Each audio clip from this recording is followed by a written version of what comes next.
What if your deep meditation started to make the world feel symbolic, as if there are signs that are speaking to you, giving you messages? It feels almost like psychosis, but if you manage it correctly, it's not. It's wisdom. This is a very profound but little discussed experience that happens when you're meditating a lot, especially if you're in retreat without anyone around.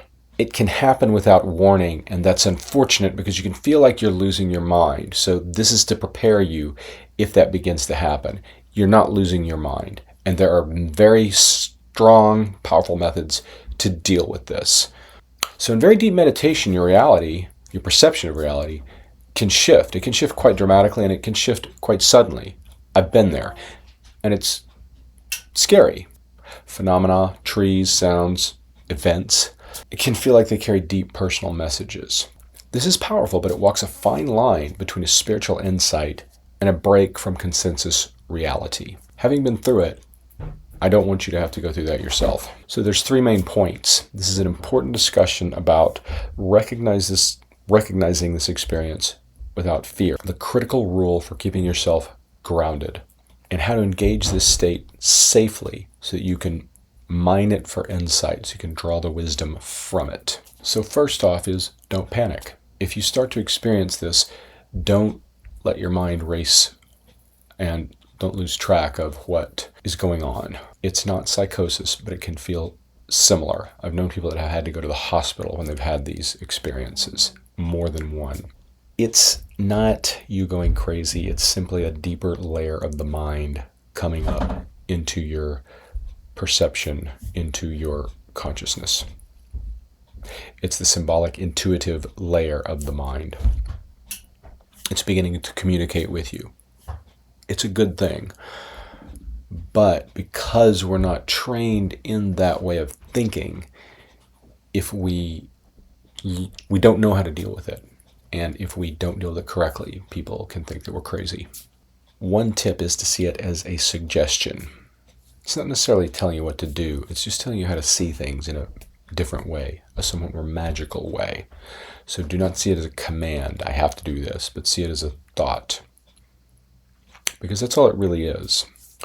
So the golden rule here is emptiness. These things don't have any kind of fixed existence. They're just arisings in the mind. They're your karma coming up. But they can be mixed with very meaningful messages of wisdom that are worth paying attention to. But don't reify them. Don't turn them into a supreme reality. That's where the danger lies. So both your ordinary reality, the consensual reality that everyone shares, and this more symbolic reality are ultimately empty. They don't have any solid real essence. One is not more real than the other. So it's important to learn to dance back and forth between both without rejecting either one. If you amp the symbols up too much, you risk delusion, or you risk slipping into a psychosis if you make them too real. If you reject them completely, you risk suppressing a very profound and meaningful part of your mind. And you can also develop a sort of cognitive dissonance, knowing that there's something genuine you've touched there that you've let go of, and it can cause a lot of pain and confusion. So guidance is key. If you like, go to the group, link in the description, and ask a question. I'll be happy to advise you to the best of my ability. And having been through this, I can offer a lot of help, but other people are there too that can help. If you feel unstable, gently return to the groundedness of your ordinary life. When I was going through an extremely difficult time, my teacher told me, go for long walks. And that helped a lot. And I've always done it ever since when I've been having this kind of difficulty in retreat, when my mind is feeling a little shaky and unstable. I just take a long walk, and it generally almost always brings me back to ground. If you feel strong, you can deepen it, but always train or direct the content towards compassion and towards goodness. Let your heart be a little bit broken, because, as they say, the warrior with a broken heart can never be corrupted. And if you're not corrupted, this will never be a real problem. So let the message be about kindness, not about some kind of doom. this is getting into advanced territory in meditation. If you're feeling this and you feel unsettled, please reach out. Just click the link and go to the group. It's free, and ask a question, and I'll do everything I can to help you. I know how uncomfortable it can be if you go through that. Or if you know someone who's going through that, then reach out to me and I will help. I offer this free because I know how isolating it is. It's terrifying.